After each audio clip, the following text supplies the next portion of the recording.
guys, and then me play it, but I'll be right back. And the difference between having a line of hungry customers out the door every day or your establishment looking like a ghost town is based on the experience of one man. That one man is not a professional food critic nor a culinary expert, but millions of people around the country treat his word like gospel. That is the Kieth Lee effect. Kieth Lee is either Batman or Joker when it comes to restaurant owners. But once you hear his story, you will understand why he has such a cult-like following. It's much deeper than a guy who has decent taste buds. Kieth Lee is a man who failed at the one thing he was actually good at. Then at his darkest moment, he refused to give up and created a meteoric influence in an industry he had no business being in. Kieth described himself as a very small child who felt the need to display his dominance to overcompensate for his short stature. His bad behavior led to him getting expelled from every school in the Detroit, Michigan area before attending a charter school as a last resort, where he barely managed to graduate the 8th grade. So by the time I got to high school, I was a weed head, smoking every day. I'm talking about bad, like every day. My freshman year, I had a .6 GPA. Things would get even worse for Kieth in high school, where he lived in the shadow of his brother. Kieth's older brother Kevin had already garnered a remarkable reputation as a star athlete who graduated with a 3.9 GPA before receiving a scholarship to wrestle for Grand Valley State University, which is an NCAA Division II school. Damn, so I mean, his brother was out here just wrestling and doing big things, you know what I'm saying? Firstborn, had the blessings. You know what I mean? Kieth decided to follow in his brother's footsteps for all the wrong reasons. When I got there, it was more out of spite. It was more out of arrogance. It was more out of just like, now I'm approved to you, I can do it, and I don't even want to do it. I'm going to just do it because you told me I can't do something else. So I'm going to just do it just to shit on you, basically. Yep. He utilized all his pent-up aggression and transferred it out on the wrestling mat, where he showed a genuine talent for the sport and squashed his competition. But he was a stubborn, disobedient child who didn't focus on his grades, didn't stay disciplined, and quit the team. Then his father got arrested and imprisoned following a heated altercation with some people in his neighborhood. His father's inability to provide for his family meant Kieth, his mother, and younger brother were forced to move into an abandoned home, where Kieth started to question his religious faith and overall perspective on life. At his lowest moment, the only way he could go was up. He stopped smoking, stopped hanging out with bad influences, and got back into wrestling. Fast forward to his senior year, Kieth averaged a 3.6 GPA and was preparing to wrestle at the Michigan High School State Championships, which hadn't been achieved by a student at Southfield High School since the 90s. He received a partial scholarship to wrestle for Indiana Tech, but made a critical error. He never actually enrolled in the school. He showed up at Indiana Tech, connected with the wrestling coach, attended random classes, and got fully immersed into the college life. He was expecting a dorm room since he thought he had a scholarship, but when he showed up to the admissions office, they were confused. They take me to the office and they like, you don't have no paper. Hold on, yeah. Nah, I'm reacting. Oh, for sure, B. You feel me? Always. Let me recharge my phone real quick. So I'm on 8%, bruh. You know how that be. You know how that be.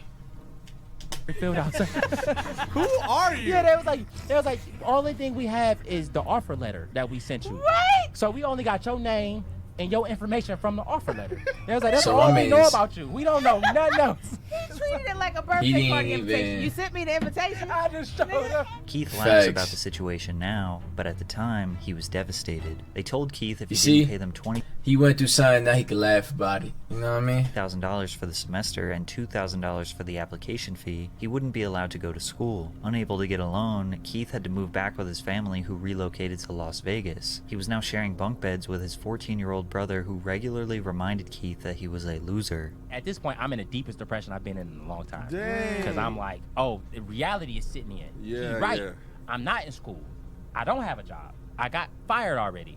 I didn't quit a job. My track history with work is already terrible. I done got kicked out of school. Yeah. I don't have no other offers. Right. Nothing in life is looking right to me right now. Right. I don't have nothing going for me. Keith's older brother Kevin had recently secured a contract to fight in the UFC as Kevin the Hold up. Keith Lee brother in the UFC? That's crazy. I didn't even know that. That's crazy.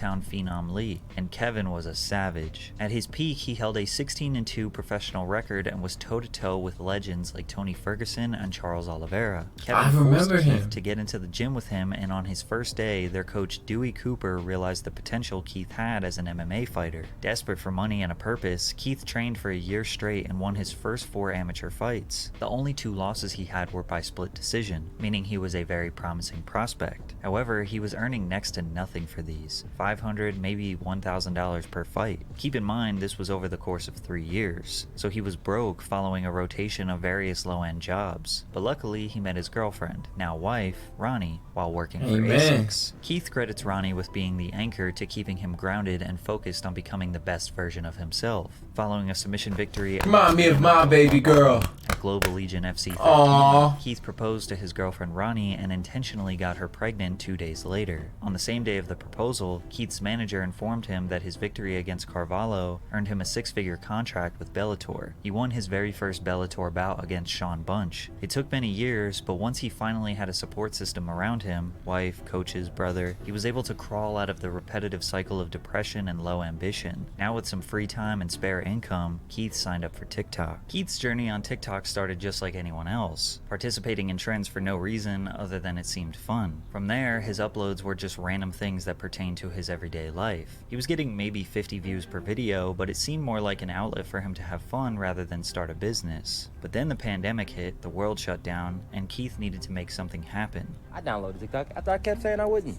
Now I'm sick and tired of every video I post only getting 50 views. I'm gonna sit here with my dog and tip me and him get famous. In an attempt to garner more views, Keith began posting psychology facts videos. He gained a little bit of traction, but it didn't last long. He started to become desperate for virality. You wanna get famous? Follow these simple instructions. Download another app, cause this ain't the one. This ain't it. It ain't never gonna happen. Never. He would cash out people if they solved a riddle. He posted math problems for people to solve. Even though he looked defeated, he refused to give up. At this point, Keith was obsessed with the platform, posting daily, if not multiple times per day. He started featuring his wife Ronnie on his page after he went semi-viral talking about building a nursery for their expected baby. He then proceeded to document milestones throughout their pregnancy, many of which received thousands of views and ignited a dramatic shift in Keith's content. In September of 2020, Keith won his second fight against Vinicius Zani. Whatever they have in store for me, I'm always here to fight. I'll fight as soon as my daughter's born. My daughter's born in 4 days, so as soon as she gets here, I'm ready to go again.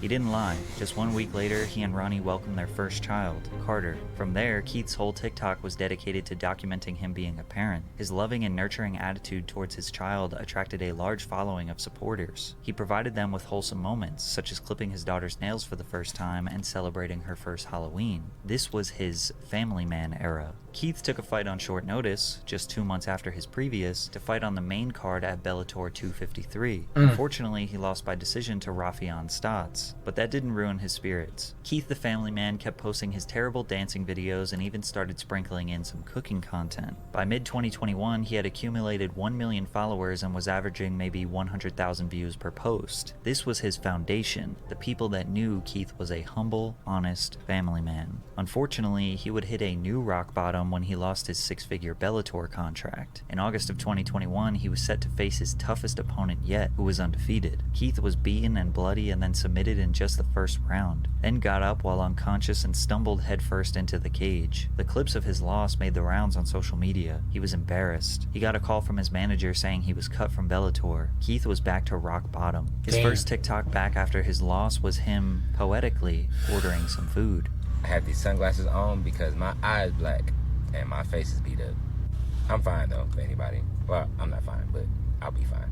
He had 1 million followers, but he was only making around $400 per month on TikTok. His fight career was looking grim, and TikTok didn't seem realistic. Then he got a call from the owner of Harold's Chicken just a couple days after his loss. They asked him to do a review of their establishment. At the time, he didn't know it, but Keith just discovered his next big venture. All right, Harold's Chicken in Las Vegas. They didn't have no mac and cheese, but it's okay. Overall, I get the food a 9 out of 10. Without question.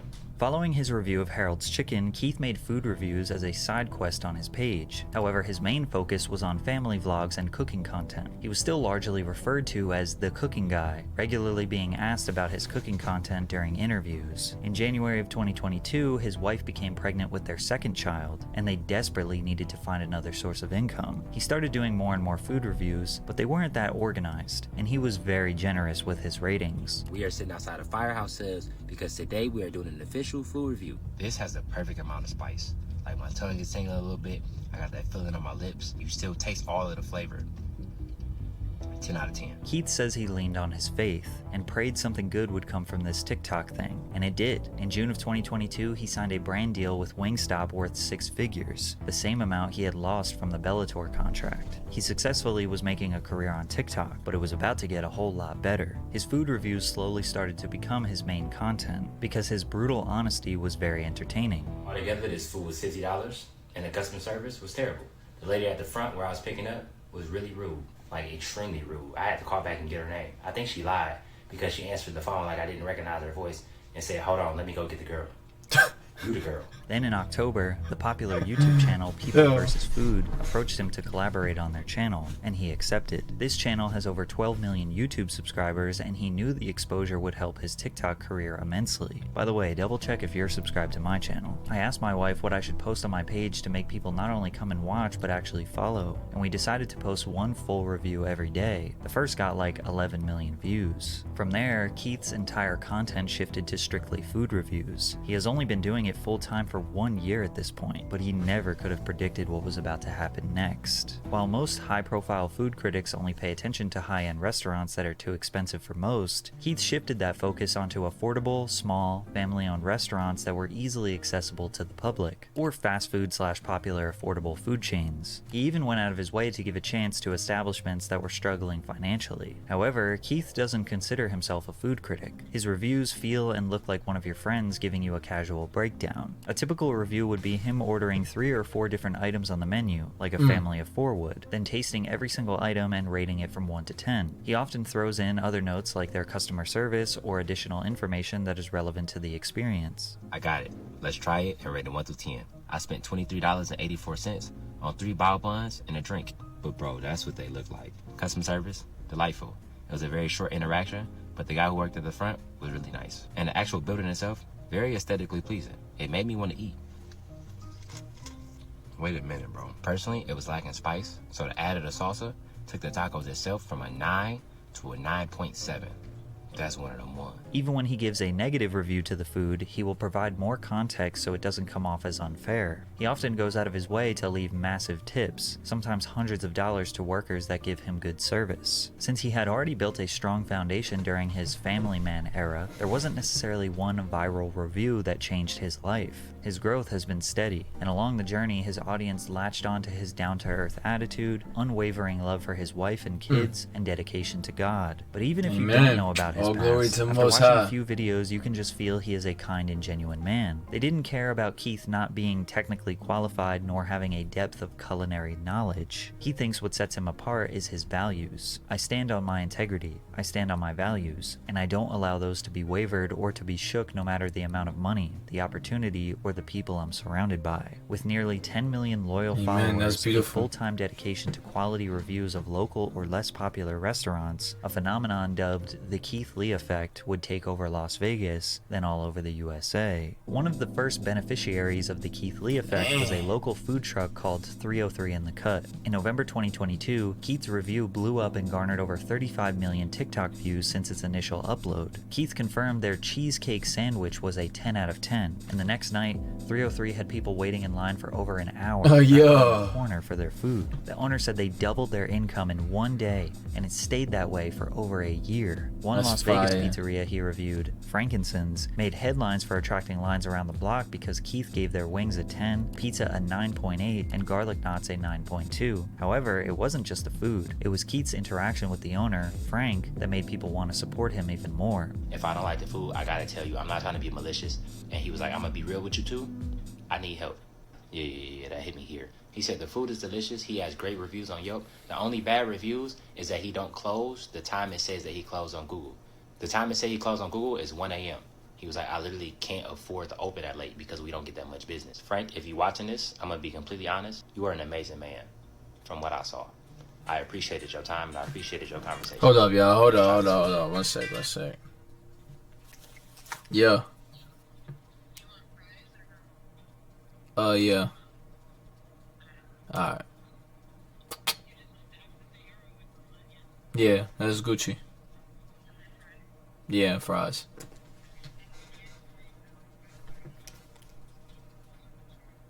Alright, bet. And I got a proposal for you. Alright. Bye. We getting euros. Yo. Alright, let's get back to it. Frankincense had to hire 23 new team members in the 6 weeks following Kieth's review, Damn. and had guests from all over the world patiently waiting for over 3 hours for his pizza. Damn. Frank said he was thankful that Kieth helped his business and the overall community That's at large beautiful, in Las y'all. Vegas. Yasser That's beautiful. Sermino, owner of Aroma Latin American Cochina, asked All glory Kieth to to come God. review their restaurant through email. Kieth gave all 5 different items over a 9, including the Oaxaca sandwich, which he said was the best he had ever had in his life. The owner said, "We went from not being able to pay the bills to now having to hire people to come and help us." Other Amen. Vegas-based businesses that Kieth reviewed have seen instant growth, like Caribbean restaurant The Pink Potato or Southern Taste Seafood, a food truck that went from making $200 or under a day to seeing a 900% increase in revenue in the days following Kieth's review. But his That's impact fire. wasn't just on small businesses. Even Chipotle, the fast casual chain that generated $8.6 billion in revenue in 2022, saw the benefits of the Keith Lee effect. In early 2023, a reviewer named Alexis Frost posted a review of a menu hack. An order of a steak quesadilla with extra cheese and fajita veggies that fans say tastes like a Philly cheesesteak. Keith reviewed it and gave it a 9.8. Then chaos ensued. Chipotle workers all over the country were overwhelmed with the tens of thousands of people coming in to order this hack. One employee said the worst shift of her life was servicing this trend. Another employee said a customer tried to swing on him, aka What? fight him, because he couldn't make the food. Managers started That's posting crazy. signs that say, "Protein and cheese on quesadilla only." Chipotle realized the only way to solve this problem was by adding the hack as an option on their menu, dubbed the Keithadilla. Keith quickly became well known all over Las Vegas. Once he partnered up with Mr. Beast to give $10,000 to a struggling business, he couldn't even go outside without being swarmed, so he dressed up in silly disguises to avoid being recognized. But his impact is not just in Vegas. Keith got to review a local Brooklyn bakery that he selected while being interviewed on Good Morning America, while also donating $10,000 to that business. He continued to Amen. do press runs,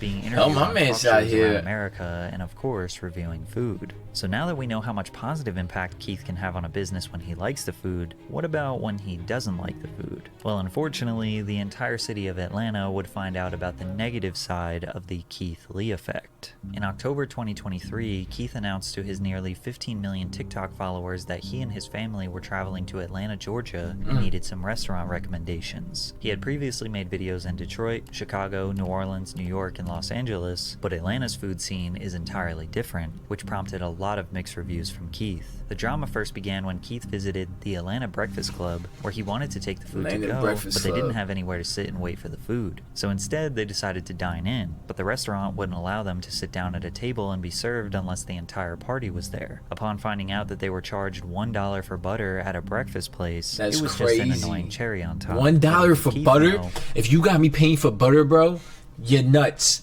Pack them up. You can't be. You got a whole restaurant. What do you need $1 for butter for, bro? What do you need $1 for butter for, bro? Come on. Now that's greed. It was Get about up to outta get here, bro. worse. Keith posted his review of The Real Milk and Honey. However, he didn't actually get any food. Firstly, he tried to call ahead and order. They don't accept call-ins. You can only order on the DoorDash app. But DoorDash said that they were closed. So they That's drove to the crazy. establishment in the middle of the day, and the That's nuts. employees My said they shit were is closed for working. deep cleaning, while there were customers walking Oh, in and yeah, picking man, up it's a good orders. story. Then Keith walked into the restaurant and they recognized him and immediately attempted to serve him since he is famous, to which he declined. Keith has always been very expressive that he doesn't want nor deserve special treatment from restaurants. These days, he sends in his friends and family to do orders so he doesn't receive bias from the establishment. He wants his experience to match any ordinary person. I've personally never seen a restaurant have a rules list, but the Real Milk and Honey have a ton. We guarantee great food. Everything else is left to chance. We do not provide individual checks. 18% gratuity added to parties of 5 or more or checks larger than $105. No reservations, unless you're Barack Obama. No parties larger than 4 on day. Ain't no way they just mopping Barack Obama like that, bro. There's no way you just mop Barack Obama like that, bro. Unless you're Barack Obama, you can have no reservation. That's crazy. That's crazy, bro. Hold that. You know how I told them? Hold that. Days that end in Y. That's Keith crazy, was bro. clearly frustrated that a business would change the rules when it benefits them, but he didn't want people to attack the Real Milk and Honey because he had a bad experience. However, the internet, being the internet, started attacking. There was actually another restaurant called Milk and Honey whose owners were receiving death threats in the DMs because of people confusing them with the other restaurant. But if you had any sympathy for the Real Milk and Honey, it would be gone once you saw their response video they uploaded to TikTok. Did you see this Keith Lee video about the Real Milk and Honey? And who is this Keith Lee? Daddy, you don't know Keith Lee? Yeah. No.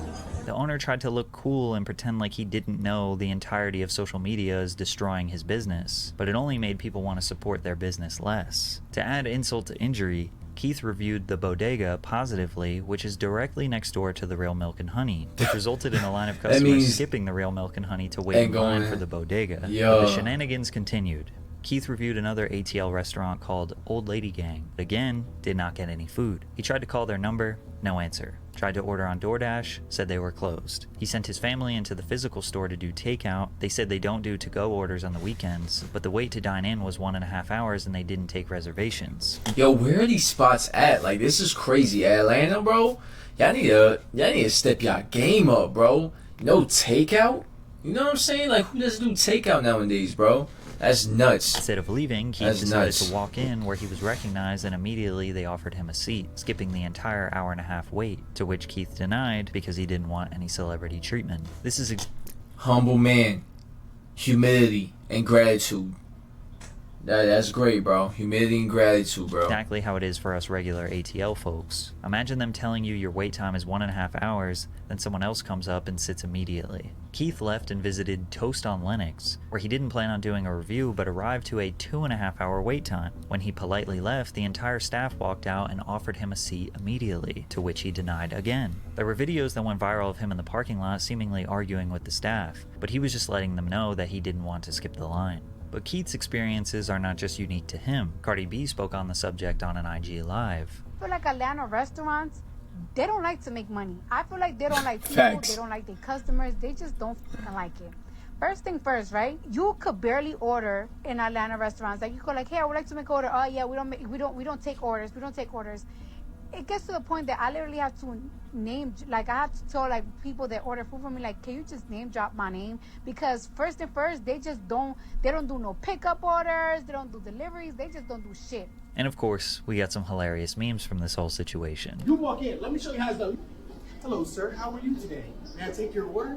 You talk like that. We talk like that, because Keith Lee is in town, bro. That boy Keith Lee in Atlanta now. Hey, y'all little boozy at restaurants, y'all better get on your goddamn Zoom now. Hey, Milk and Honey? Uh-huh. See, that was how I get for giving me attitude when I told y'all my partner was just down the street parking the car.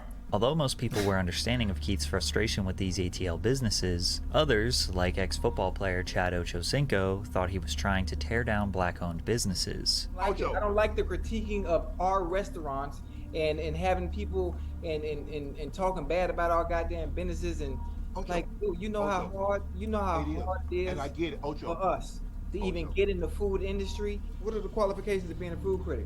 Go to a restaurant and do you like the food? Did you like the customer service? What was it like? Yes. What was the wait time like? That's all you got to do. At the end of the day, Keith just gives his honest opinion and experience, but he implores everyone to try for themselves. If he is too positive, his opinion will hold no weight. If he is too negative, he will be seen as destructive. There will always be haters. However, broadcasting his opinion to 14 million followers will, without a doubt, prevent a lot of people from trying a restaurant. If someone I trust says don't go somewhere to eat, I'll probably listen to them. Or if I have one bad experience, I probably won't go there again. This is why some people argue that you can't have a bad day in the customer service industry. If you can't afford a bad review, then you shouldn't give bad service, especially if you are inviting a food critic to your establishment, which a lot of these restaurants do. Through all the drama, Kieth found a lot of gems in Atlanta.